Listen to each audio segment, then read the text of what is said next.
The starting point for this talk is the idea that the size of an animal's brain and the size of the numbers of the neurons therein must, in one way or another, impose limits on an animal's behavioral capability. Animal sizes vary over many orders of magnitude, and animals of quite tiny size are common in many groups, especially early in the ontogeny.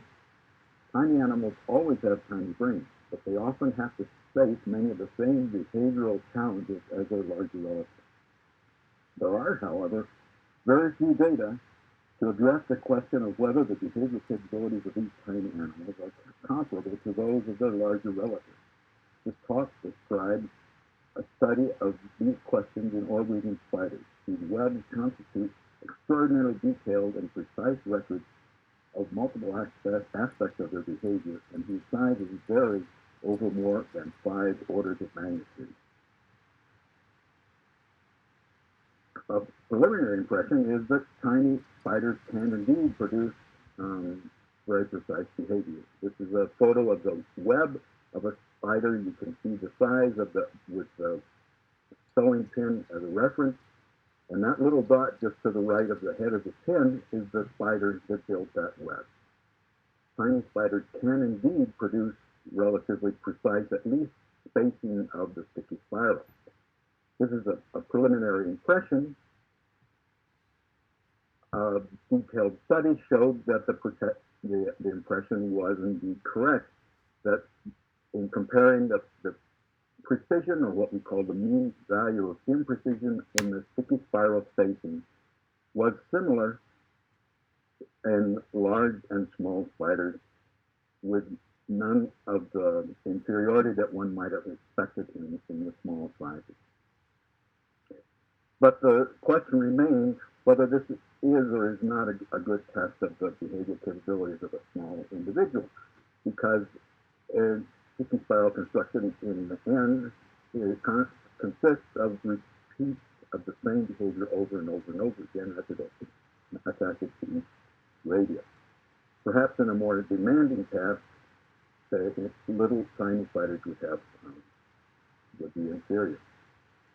This study describes such a task. Some orb weavers are capable of adjusting the design of their orbs to the space in which they have available in which to build. These are pictures of the orbs of an adult Leucauge or adults of Leucauge argyra in different sized containers. The red lines indicate more or less the length of the spider as it sits at the hub. You can see it. We put them in even containers that were only 2.7 times the length of the spider itself, like the diameter. When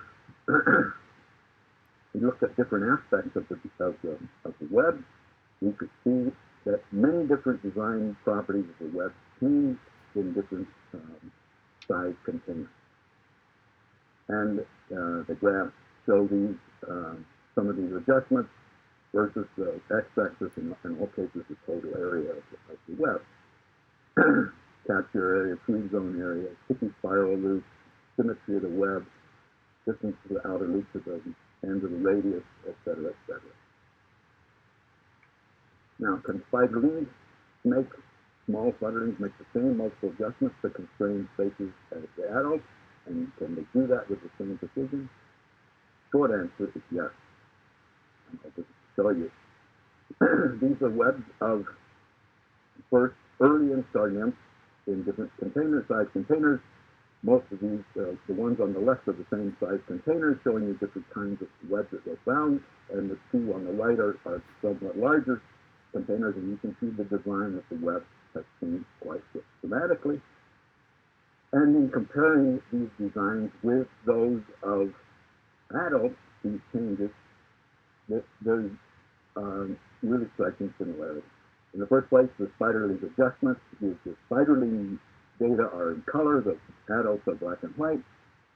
They have similar slopes to those of the adults, and when you look at the residuals around those slopes, that's the table at the right, you find that their spiderlings are no more variable, no less precise than are the adults. Statistically, the adults were, and variability adults and spiders was equal in 10 of the 17 comparisons in this table. Adults were less precise in 5 of those, and only 2 were the spiderlings less precise. So, in answering the question, are tiny animals behaviorally inferior? In these spiders, in this and in any case, the short answer is that there's no indication of this behavioral inferiority. And that raises the question, how in the world do they do it? How do they get away with having tiny brains? They're on the order of 1/600th of the, as you can see in the data, of the weight of an adult, and yet they're about as precise in their behavior. Well, the answer is suggested from rough estimates of the neuroanatomy of related Leucauge mariana, in which the difference in spiderlings and adults is something on the order of 600 to 1 in the overall size. Spiderlings' brains are much smaller than those of adults, not proportionally as small, and in fact, 29% of the cephalothorax is occupied by brain in the spiderling, and only 9% in the adult. And if you calculate measure the volumes of the cortex, the volume of a neuron, you can calculate the estimated total number of neurons, and they come up to be quite similar. So, in summary, especially small bow-breathing spiders dedicate proportionally large fractions of their body mass to their brain, and they have substantially smaller neurons. But their brain designs are similar in the proportionality to sizes of cortex versus neural fill, and supra versus sub-esophageal ganglia. This combination of traits results in their having roughly similar total estimated numbers of neurons in their brains with similar design, at least at a very gross level. It may thus perhaps explain why the spiderlings do not show behavioral deficits when compared with a much larger adult. More data, especially on the functional anatomy of the different parts of the brain, will be needed to make more precise estimates. In sum, there are many other groups of tiny animals, but further studies will be needed to determine whether the behavioral equivalence and changes in nervous system design in spiders represent general phenomena in miniature animals, or whether they are exceptions.